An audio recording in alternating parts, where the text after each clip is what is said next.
हरे कृष्णा। आप सभी का स्वागत है आज के सत्र में। ओम ज्ञानतिमिरन्धस्य ज्ञानाञ्जनशलाकाय चक्षुरुन्मिलितं येन तस्मै श्रीगुरवे नमः। श्रीचैतन्यं मनोभीष्टं स्थापितं येन भूतले स्वयं रूप कदा मह्यं ददाति स्वपदान्तिकं। वन्देऽहं श्रीगुरून् श्रीयुतपदकमलं श्रीगुरून् वैष्णवांश्च श्रीरूपं साग्रजातां सहगण रघुनाथान्वितं तं सजीवं साद्वैतं सार्वधूतं परिजनासहितं कृष्णचैतन्यदेवं श्रीराधा कृष्णपदान् सहगण ललिता श्रीविशाखान्वितांश्च नमो विष्णुपदाय कृष्णपृष्ठाय भूतले श्रीमते भक्तिवेदांत स्वामिनिति नामिने। नमस्ते सरस्वते देवे गौरवाणी प्रचारिणे निर्विशेष शून्यवारी पाश्चात्य देश तारिणे। हे कृष्णा करुणा सिंधु दीनबंधु जगतपते गोपेश गोपिका कांत राधा कांत नमोस्तुते। तप्त कांचन गौरांगी राधे वृंदावनेश्वरी वृषभानुसुते देवी प्रणमामि हरिप्रिये। वाञ्छाकल्पतरुभ्यश्च कृपा सिन्धुभ्य एव च पतितानं पावनेभ्यो वैष्णवेभ्यो नमो नमः। श्रीकृष्ण चैतन्य प्रभु नित्यानंद श्री अद्वैत गदाधर शिवासादि गौर भक्तवृंद। हरे कृष्णा कृष्णा कृष्णा हरे हरे हरे राम राम राम राम हरे हरे। तो आप सभी का स्वागत है। हम लोग जो है ये वाले श्लोक पर जो है हम लोग ने विराम दिया था। और जो है यहाँ से इस श्लोक से जो है नित्यानंद महाप्रभु की जो है ये महिमा शुरू होने वाली है यहाँ से। और कह रहे हैं कृष्णाज कविराज गोस्वामी कि नित्यानंद महाप्रभु की क्या महिमा है कि अ, अ, जो भगवान जो है उनको नित्यानंद के नाम से बुलाते हैं या अनंत के नाम से बुलाते हैं। तो कह रहे ये सब प्रमाणे जाने नित्यानंद तत्व सीमा ताहा के अनंत कही की तार महिमा। इन सब प्रमाणों से हम नित्यानंद प्रभु के तत्व की सीमा को जान सकते हैं, किंतु उन्हें अनंत कहने में कौन सी महिमा है। अनंत मतलब क्या है ना, जिसकी कोई सीमा ही नहीं है। तो क्यों अनंत के नाम से वे जाने जाते हैं। अथवा भक्तेर वाक्य मानी सत्य करी सकल संभवे ताते याते अवतारी। किंतु मैं इसे सत्य स्वीकार करता हूं क्योंकि यह भक्तों का वचन है। वे नित्यानंद प्रभु समस्त अवतारों के उद्गम है, अतएव उनके लिए सब कुछ संभव है। देखिए कृष्णराज कविराज गोस्वामी जो है वो कहते हैं कि ये सत्य इसलिए है क्योंकि शुद्ध भक्तों ने जो है अ, ये जो है ये वाक्य कहा है, ये स्टेटमेंट दिया हुआ है या अ, इन शब्दों को कहा है। और सभी समस्त अवतारों के उद्गम है। तो कौन है? नित्यानंद महाप्रभु ही है समस्त अवतारों के उद्गम। और इसकी पुष्टि कौन कर रहे हैं? इसकी पुष्टि जो है सारी सभी शुद्ध भक्त कर रहे हैं। अब आप देखिए कि शुद्ध भक्तों का जो वाक्य रहता है या वचन जो रहता है वो कभी क्यों नहीं विफल जाता है, या उनके शब्द क्यों सच होते हैं, या उनके शब्दों में क्या ऐसा है कि जब वो कुछ बोलते हैं तो वो सत्य हो जाता है। कभी कभी अभी देखना है प्रभुपाद जो कहते थे वो सत्य हो जाता था, राइट। या श्रील भक्ति सिद्धांत श्री ठाकुर कहते थे, या चैतन्य महाप्रभु ने भी भविष्यवाणी की थी तो वो सत्य हो गई, है ना। तो क्योंकि पृथ्वी चे अति नगर ग्राम सर्वत्र होले मोर नाम, है ना, हर जगह पे जो है भगवान का नाम गूंजेगा, और ये भविष्यवाणी जो है वो सत्य हो रही है। और उनके जो सेनापति भक्त है शिल प्रभुपाद, उन्होंने ये जो है भविष्यवाणी को जो है वो सत्य करके दिखाया। तो इसलिए कहते कि सत्य स्वीकार करता हूं। अब आप देखना, इसके पीछे एक विज्ञान है, ठीक है। और ये विज्ञान क्या है कि जब शुद्ध भक्त जो है भगवान के गुणगान कर रहे हैं, तब वास्तव में शुद्ध भक्त जो है भगवान के श्री चरणों पर ध्यान कर रहे हैं। और जब भगवान के श्री चरणों पर ध्यान करते हैं, तो भगवान के श्री चरणों पर जो रज है वो रज उठा रहे हैं, मतलब उसको उठाकर जो है अपने शब्दों के माध्यम से जो है वो सारी जनता पर छिड़कते हैं। मतलब भगवान की जो रज है, चरण रज है, वो जो है वो पूरी जनता पर जो है अपने शब्दों के माध्यम से वो छिड़कते हैं। इसलिए कहते हैं ना कि भगवान के श्री चरणों में जो है सारा संसार है, सब कुछ जो है वो भगवान के श्री चरणों में है। चाहे उनका स्वरूप हो, चाहे उनके उपदेश हो, चाहे बड़े बड़े योगी भी जो है वो ध्यान कर रहे हैं, लेकिन उनके नाखूनों के बराबर भी जो है वो नाखून के अग्र अग्र भाग यानी आगे वाले हिस्से पर भी तक पहुंच नहीं पाते हैं, और भक्त लोग बड़े आसानी से पहुंच पाते हैं उस तक। तो शुद्ध भक्त जो है क्योंकि जो है भगवान पर ध्यान कर रहे हैं, और जब भगवान पर ध्यान कर रहे हैं तो उनके पास अपना एक साक्षात्कार है, और वही साक्षात्कार जो है वो जो है पूरी जनता पर जो है वो छिड़कते रहते हैं। और क्यों शुद्ध भक्त के जो वाक्य जो है वो सत्य क्यों होते हैं, क्योंकि वे जो है उस परम सत्य की शरण ले रहे हैं। जो वो एक श्लोक आता है, अम,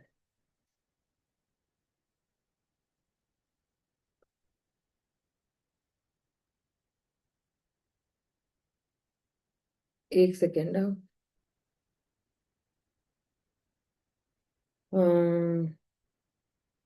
मुझे याद नहीं आ रहा है वो श्लोक।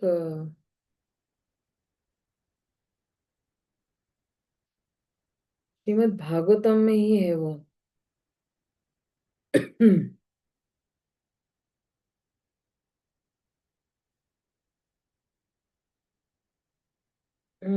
10वें स्कंद में ही है। वो ऐसा है कि मेरे ख्याल से सत्यव्रतम सत्यपरम त्रिसत्यम सत्यस्य योनि निहितम च सत्ये सत्यस्य सत्यमेव द्वित सत्यो नेत्रम सत्यात्मकम तत्तम शरणम प्रपन्नम। तो कहते हैं कि क्योंकि ये प्रार्थनाएं जो है देवताओं ने की हुई है, तो वो लोग कहते हैं कि भगवान को कहते हैं कि भगवान आप तो अपनी प्रतिज्ञा से कभी विचलित नहीं होते हैं, जो सदैव परिपूर्ण होते हैं, क्योंकि आप जो भी निर्णय करते हैं वो पूर्ण होता है, सही होता है। और इस निर्णय को जो है वो कोई रोक नहीं सकता है। और सृष्टि के सृजन के समय या पालन के समय या संहार के समय जो है आप ही जो है उपस्थित होते हो। और क्योंकि आप उस उपस्थित होते हो तो आप ही परम सत्य है। और जब कोई पूर्णतः सत्यनिष्ठ हो जाता है तो फिर जो है वो आपकी कृपा प्राप्त करता है, लेकिन अगर कोई सत्यनिष्ठ नहीं है तो वो आपकी कृपा प्राप्त नहीं कर सकता है। और और क्या कहते हैं, ये जो जितने भी पाखंडी है ये पाखंडी भी जो है वो आपकी कृपा नहीं प्राप्त कर सकते, क्योंकि वो आपको जानते नहीं या आपको सत्य नहीं मानते हैं। और क्या कह रहे हैं, आप सबको जो है वो समान तरीके से जो है वो देखते हो, और आपके आदेश भी सबके लिए सभी समय पर लागू होते हैं। जो भी आदेश देते हैं ना भगवान, या उपदेश देते हैं, अब देखना भगवत गीता भी जो है 5,000 वर्ष पूर्व कही गई थी, तो अभी भी वो लागू है ना, इस समय के लिए भी, कलयुग के लिए भी ये लागू है। तो हर समय वो लागू रहती है। और क्या कहते हैं, आप सभी सत्यों के भी सत्य है, अब आदि सत्य हो। और इसलिए जितने भी देवी देवता है कहते हैं कि हम जो है आपकी शरण लेते हैं, आप हमें कृपया जो है सुरक्षता प्रदान कीजिएगा। तो ये देवता गण या जो भक्त गण है वो भली भांति जानते हैं कि भगवान ही वास्तविक तत्व है। और चाहे वे भौतिक जगत में हो या आध्यात्मिक जगत में हो। तो इसलिए जो है आप देखना, पूरा भागवतम जो है जब शुरू होता है तो ओम नमो भगवते वासुदेवाय, है ना, सत्यम परम धीमहि से शुरू होता है। और भगवान कृष्ण या वासुदेव कृष्ण ही जो है परम सत्य है। और भागवतम में अब देखना ना, जब भगवान भगवत गीता में भी क्या कहते हैं कि भक्त्या माम अभिजानाति यावन यश्चास्मि तत्वतः ततो माम तत्वतो ज्ञात्वा विशते तद अंतरम। तो जब भगवान ये कहते हैं कि भक्त्या माम अभी जाने, तो केवल भक्तिमय सेवा से ही जो है परम सत्य को हम समझ सकते हैं। और एक्चुअली भक्ति ही एकमात्र तरीका है जिसके माध्यम से हम इसको समझ सकते हैं। तो इसलिए जो है जितने भी भक्त है वो भगवान की और भगवान के भक्तों की वाणी को एक्चुअली स्वीकार करते हैं। और अम, और एक और क्या मैं कहना चाहती थी, मैं भूल गई। हाँ, तो देखिए सुरक्षा के लिए ना आप देखना देवी देवता जितने भी है वो सापेक्ष सत्य की नहीं सहारा लेते हैं, लेकिन वो परम सत्य की एक्चुअली शरण लेते हैं। तो इसलिए जो है कई लोग अगर कोई जो है विभिन्न देवी देवताओं की अगर कोई पूजा कर रहा है, तो फिर क्या कहते हैं भगवान भगवान भगवद गीता में, अंतवत्तु फलम तेषाम तद भवति अल्पमेधसम देव देवा यजो यंती मद भक्ता यान्ति माम अपि। तो कहते हैं कि अगर कोई अल्प बुद्धि का मनुष्य है और वो देवी देवताओं की पूजा कर रहा है, तो उनका फल जो है वो सीमित है, वो उनका अस्थाई फल होता है। अस्थाई है ना, टेम्पररी फल होता है। और जो लोग देवी देवताओं की पूजा करते हैं तो वे देवताओं के लोक में जाएंगे। किंतु अगर कोई मेरी भक्ति कर रहा है तो वो मेरे परम धाम तक पहुंच जाएगा। ये जो है भगवान जो है बताते हैं श्रीमद् भगवद गीता में। तो इसलिए जो है आप देखना कि भगवान ही जो है वो परम सत्य है। प्रहलाद महाराज भी एक श्लोक बोलते हैं, वो श्लोक क्या है मुझे याद नहीं अभी आ रहा है। लेकिन ये नरसिंह भगवान की जब स्तुति कर रहे हैं प्रहलाद महाराज, तो कहते हैं कि अ, अ, आमतौर पर जो है बच्चे की जो है रक्षक जो है उसके माता पिता होते हैं, लेकिन एक्चुअली वास्तव में जो असली रक्षक है वो तो भगवान ही है। हाँ, बालस्य नेह शरणं पितरो नरसिंह नर्तस्य चागंध उद्वन्ति मज्जतो नौ। तो और यदि भगवान द्वारा जो है कोई उपेक्षित किया जाए, तो एक बच्चा अपने माता पिता की उपस्थिति के बावजूद भी कष्ट भोगने ही वाला है ना, उसमें माता पिता कुछ नहीं कर सकता है।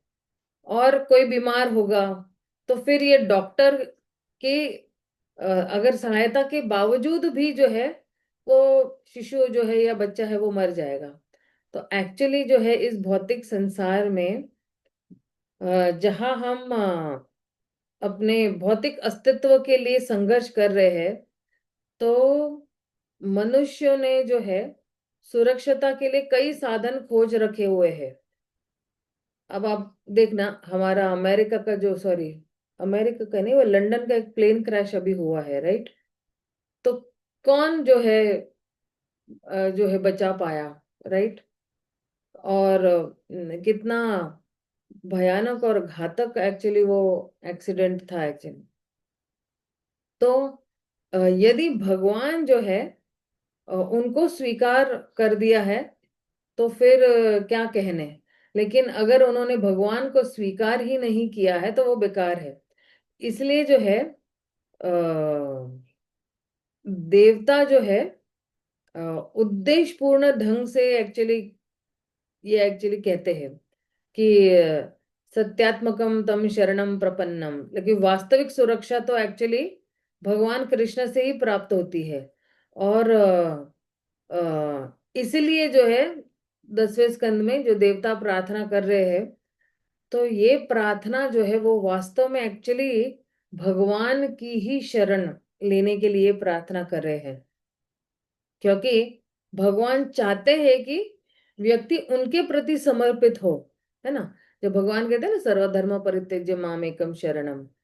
तो और फिर जो है यदि कोई सच्चे मन से जो है भगवान की शरण में आकर जो है उनकी शरण ले लेता है, तो फिर जो है, जैसे अगर कोई कहता है कि भगवान, हे भगवान, हे प्रभु, आज से मैं पूर्णतया आपकी शरण में हूँ, तो भगवान सदैव उस व्यक्ति को सुरक्षता प्रदान करते हैं। और ये किसका व्रत है?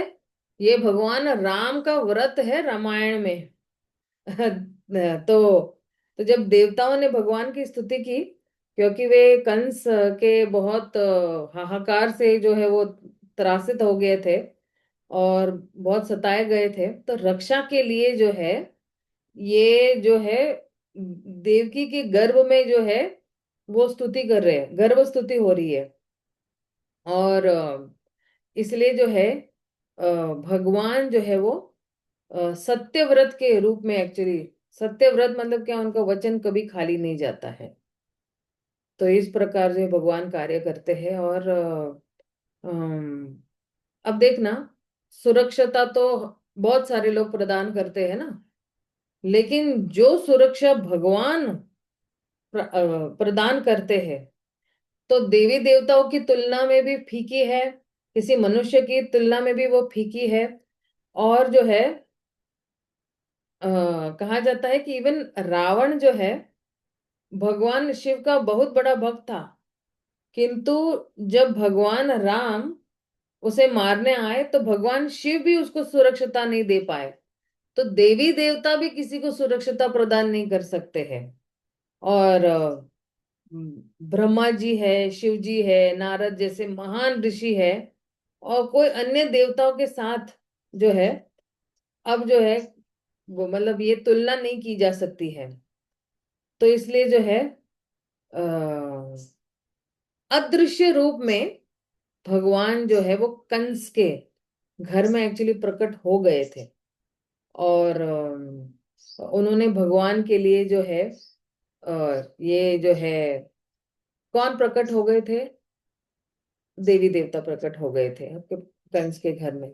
और फिर ये एक्चुअली प्रार्थनाएं, गर्भ स्तुति कर रहे हैं कि जो भक्तों को ये जो है वो बहुत पसंद है। तो कहने का मतलब यही है कि भक्त लोग जब कुछ स्वीकार करते हैं, तो ये जो है वो एक कानून बन जाता है, या पूरा एक बोलते हैं ना कि एक रिवाज बन जाता है। और भक्तों के वचन जो है, जिस तरह भगवान के वचन सत्य होते हैं, तो भक्तों के भी वचन जो है वो सत्य होते हैं। ठीक है, आइए अगला वाला श्लोक देखते हैं। अवतार अवतारी अभेद ये न, पूर्वे यैसे कृष्ण के केहो काहे, सॉरी, केहो काहो करी माने। वे जानते हैं कि अवतार तथा समस्त अवतारों के उद्गम में कोई भेद नहीं होता।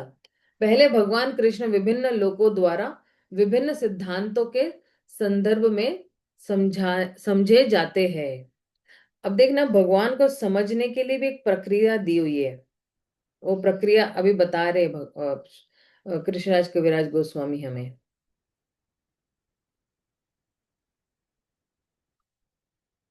फिर आगे क्या कह रहे हैं, तो पहले जो है वे जानते कि अवतार तथा समस्त अवतारों के उद्गम में कोई भेद नहीं होता है।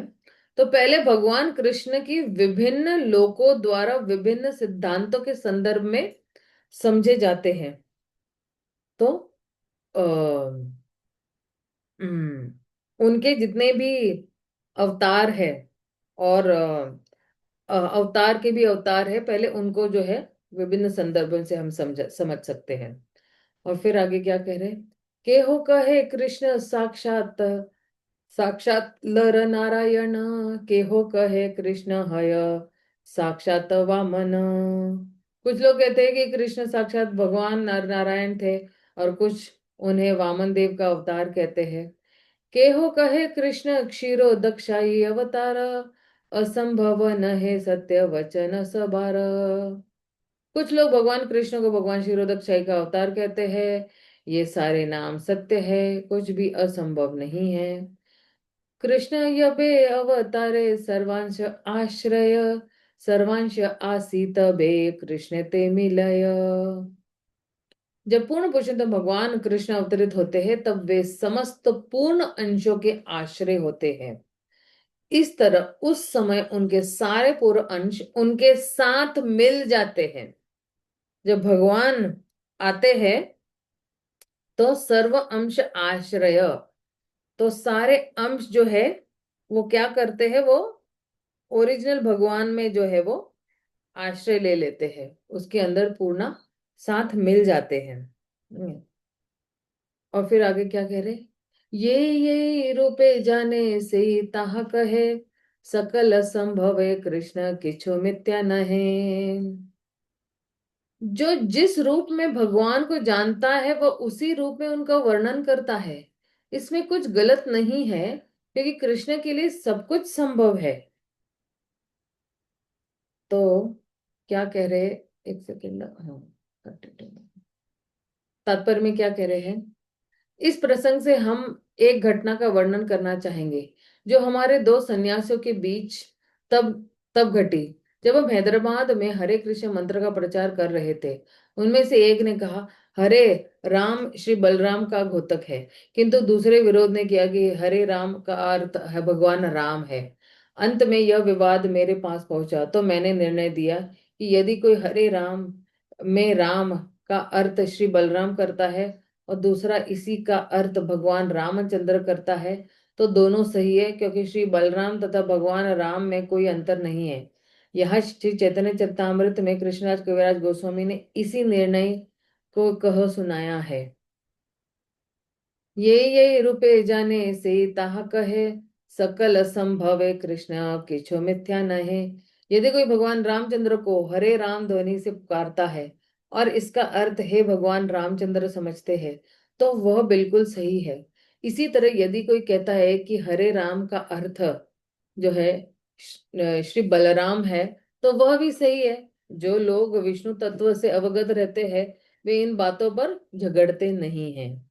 लघु भागवतामृत में श्री रूप गोस्वामी ने बताया है कि श्री कृष्ण क्षीरोदक्ष विष्णु तथा परम व्योम में नारायण है, और वे वासुदेव शंकरशन प्रद्युम्न तथा अनिरुद्ध के नामों से प्रसिद्ध चतुर्व्यूह में अपना विस्तार करते हैं। उन्होंने इस विचार का खंडन किया है कि कृष्ण नारायण के अवतार है। कृष्ण नारायण के अवतार नहीं है, नारायण कृष्ण के अवतार है, उल्टा है। जैसे मैं भी है ना, इस्कॉन में आने से पहले मुझे भी ऐसे लगता है तो विष्णु से ही कृष्ण आए हुए हैं या नारायण से ही कृष्ण, लेकिन ये सच बात नहीं है। जब शास्त्रों को पढ़ा तब हमें पता चला कि कृष्ण से ही जो है ये सारे अवतार आते हैं। कुछ भक्त मानते हैं कि नारायण आदि भगवान है और कृष्ण अवतार है। यहाँ तक कि शंकराचार्य ने ही भगवत गीता की टीका में नारायण को दिव्य परम पुरुष भगवान के रूप में स्वीकार किया है। जो देवकी तथा वसुदेव के पुत्र कृष्ण के रूप में अवतरित हुए हैं। अतएव इस विषय को समझना कठिन हो सकता है, किंतु गौड़ीय वैष्णव संप्रदाय ने, जिसके अग्रणी श्रील रूप गोस्वामी है, भगवत गीता के इस सिद्धांत की स्थापना की है कि हर वस्तु के उद्गम कृष्ण है। जो भगवत गीता में कहते हैं, अहम सर्वस्य प्रभवोह, मैं ही हर वस्तु का मूल स्तोत्र हूँ। इस हर वस्तु में नारायण भी आ जाते हैं। इसलिए रूप गोस्वामी ने अपने लघु भागवतामृत में स्थापित किया है कि आदि भगवान कृष्ण है, नारायण नहीं है। इस संदर्भ में उन्होंने श्रीमद् भागवतम का यह श्लोक जो है लिया है, और स्वशांत रूपेश्वर स्वरूपे। और ये भागवतम का कौन सा श्लोक है? एक सेकेंड ना, 3-15 है ना? धन्यवाद प्रणाम माता जी, 3 to 15 ही है माता जी। हाँ,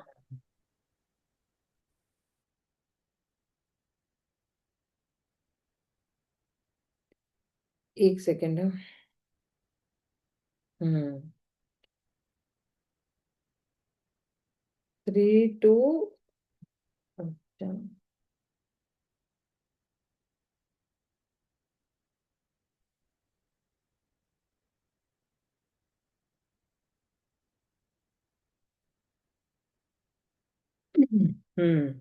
तो क्या कह रहे हैं? एक्चुअली 3 to 15 में, हम्म स्वशांत रूपेश्व इतर स्वरूपेर रंभ्यार द्यामानेव अनुकंपितात्मा परावेशरो महत् अंशयुक्तो यजोऽपि जातो भगवान यथाग्निः। तो कह रहे, जब वासुदेव जैसे भगवान के शुद्ध भक्त कंस जैसे भयानक असुर से बहुत सताए जाते हैं, तब भगवान कृष्ण अपने समस्त लीला विस्तारों तथा वैकुंठ नाथ से मिले जाते हैं, और अजन्मा होकर भी उसी तरह प्रकट होते हैं जिस तरह अरणि काष्ठ के घर्षण से अग्नि प्रकट होती है। अरणी काष्ठ का उपयोग बिना दिया सलाई या अन्य किसी लौ से यज्ञ अग्नि प्रज्वलित करने के लिए किया जाता है। जिस तरह अरणी काष्ठ से अग्नि उत्पन्न होती है, उसी तरह भक्तों और अभक्तों के बीच संघर्ष होता है। तब भगवान प्रकट होते हैं, तब कृष्ण प्रकट होते हैं, सॉरी, जब कृष्ण प्रकट होते हैं तब वे अपने सारे विस्तारों यथा नारायण, वासुदेव, शंकरशन, अनिरुद्ध तथा प्रद्युम्न समेत प्रकट होते हैं। कृष्ण अपने अन्य अवतारों यथा नरसिंह देव, वराह, वामन, नर नारायण, हयग्रीव तथा अजीत से सदैव युक्त रहते हैं।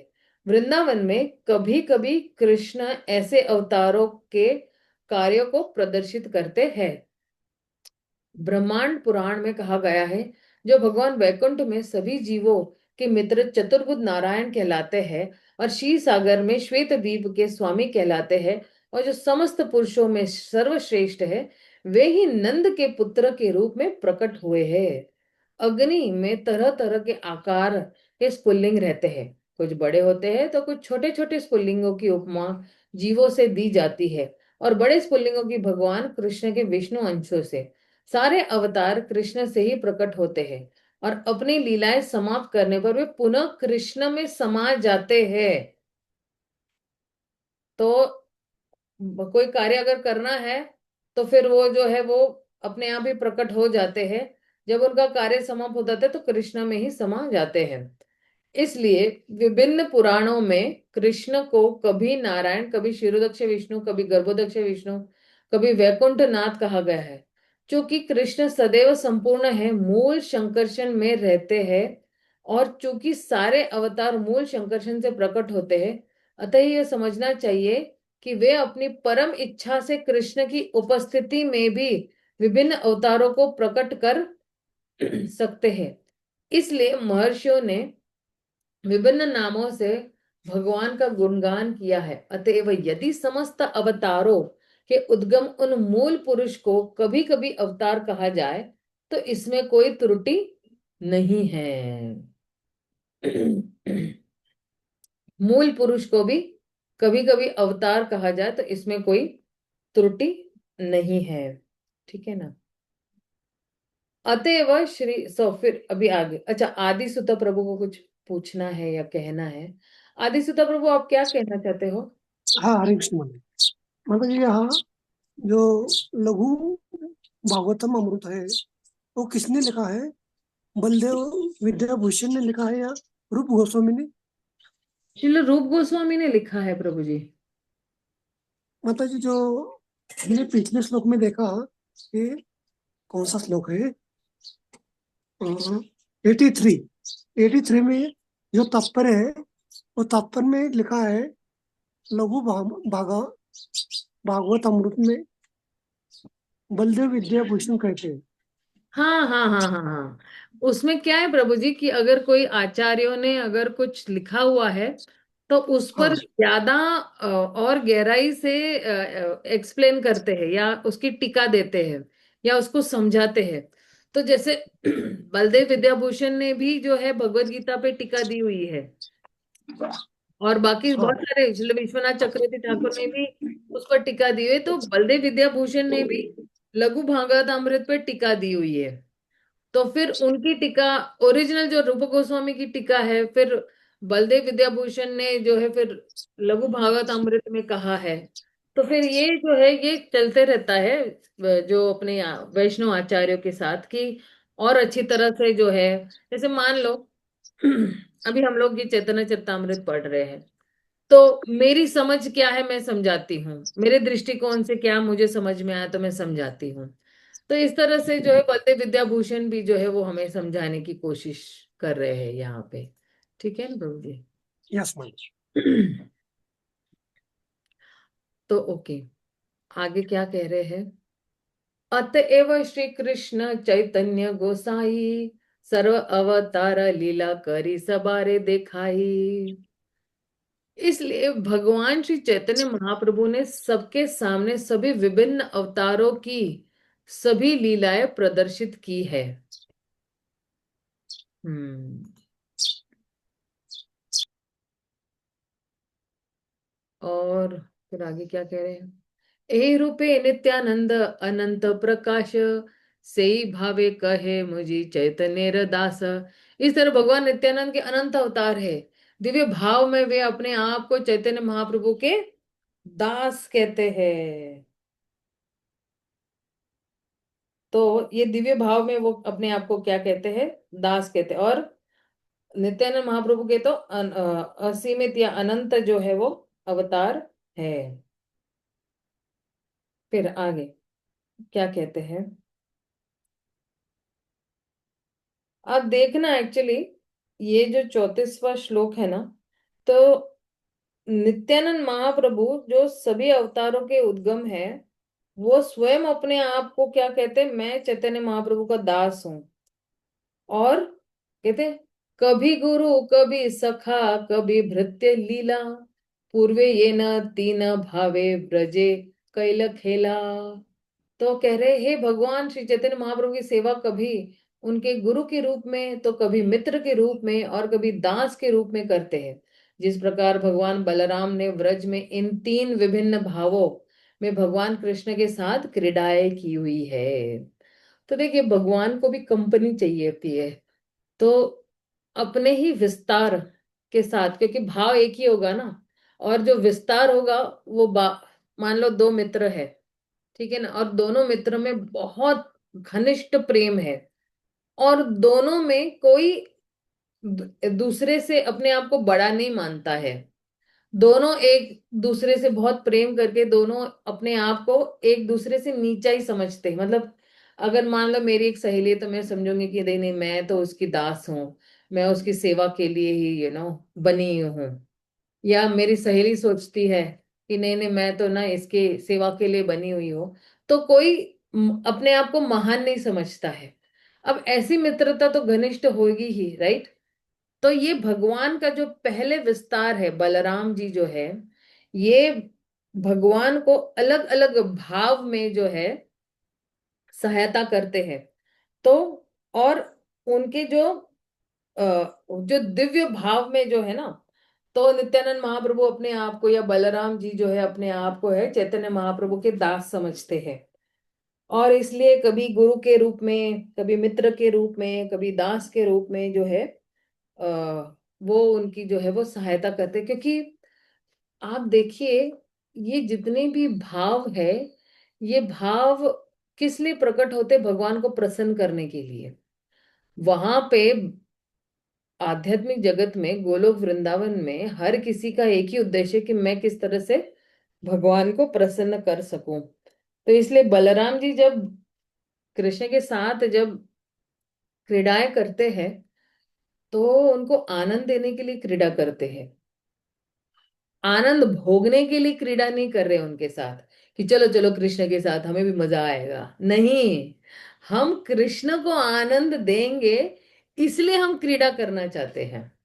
जैसे अभी कोई क्रिकेट खेल रहा है, कोई हॉकी खेल रहा है, तो क्या सोचते हैं, चलो मुझे मजा आएगा इसलिए मैं खेलता हूँ, है ना। लेकिन नहीं, बलराम जी का उद्देश्य है, ये क्रीड़ा क्यों करते हैं कि किस तरह से मैं भगवान को आनंद दे सकूं अपनी कंपनी देकर। तो उद्देश्य वहां पे जो है, क्योंकि यही ब्रज का भाव है और यही ब्रज की चेतना है। ब्रज की कण कण में यही चेतना है कि हर व्यक्ति के पास यही चेतना है कि मैं कैसे कृष्ण को आनंद दे सकूं, मैं कैसे कृष्ण को खुश करूं। और यही चेतना जो है हम भक्तों में भी विकसित करनी चाहिए कि हर पल हमारा यही सोचना चाहिए कि मैं हर क्षण किस तरह से भगवान को जो है मैं आनंद दे सकूं। और उसके लिए बहुत सारी क्रियाएं हम कर सकते हैं। भगवान को आनंद देने के लिए अनंत अनंत अनंत तरीके हैं, क्योंकि भगवान अनंत है, तो उनको आनंद देने के लिए भी तरीके अनंत है। तो हम किस प्रकार भगवान को आनंद देंगे, ये हमें ढूंढ निकालना है।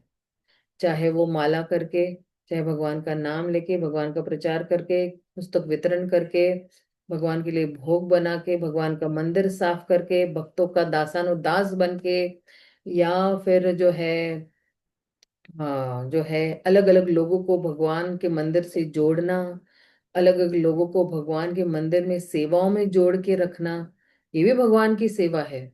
कि आप देखना, मंदिर के जितने भी अध्यक्ष होते हैं, या वाइस प्रेसिडेंट होते हैं, या टेम्पल मैनेजर्स होते हैं, उनका ये बहुत कठिन काम होता है कि सबको एक साथ एक ही प्लेटफॉर्म पे लेके आना। एक प्लेटफॉर्म पे लेके आना यानी एक ही भाव पर लेके आना कि हम दास दास दास अनुदास है। तो ये बहुत कठिन कार्य होता है, लेकिन अपने अच्छे व्यवहार से जो है वो लोग जो है वो अपने क्या कहते हैं अपने कार्य में बिल्कुल सफल रहते हैं, क्योंकि वो भी यही समझते हैं कि हम भगवान के दास हैं, हम अपने गुरुओं के दास हैं, हम जो है भगवान के लिए बने हुए हैं, और हमें इन सबको जो है हम जो है सारे भक्तों के दास हैं।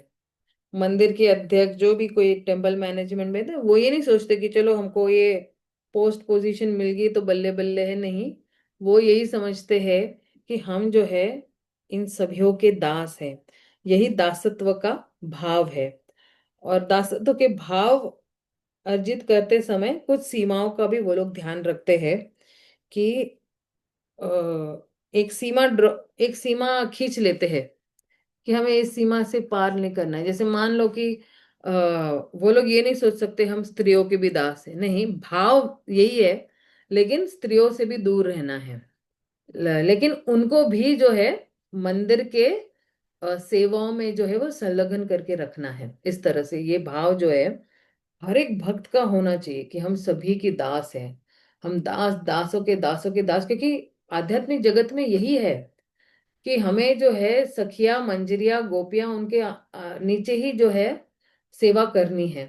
तो फिर मिलजुल कर जो है वो सेवा करते हैं वहां पे। अच्छा, यहाँ पे जो है हम थोड़ा विराम देते हैं, क्योंकि यहाँ से कुछ लीलाओं का जो है वो वर्णन आने वाला है। और वो लीलाओं को आस्वादन करते करते हम आगे बढ़ेंगे, क्योंकि इसके अंदर भागवतम के बहुत सारे श्लोक आए हुए हैं। तो मुझे भी थोड़ा जरा अभ्यास करना पड़ेगा इसका। और फिर हम सोमवार को मिलते हैं। तो यहीं पर हम विराम देते हैं। श्रील प्रभुपाद की जय, कृष्णाज कविराज गोस्वामी की जय। हरे कृष्णा, हरि बोल। हरे कृष्णा। हरि बोल। दंडवत माता जी। धन्यवाद, प्रणाम।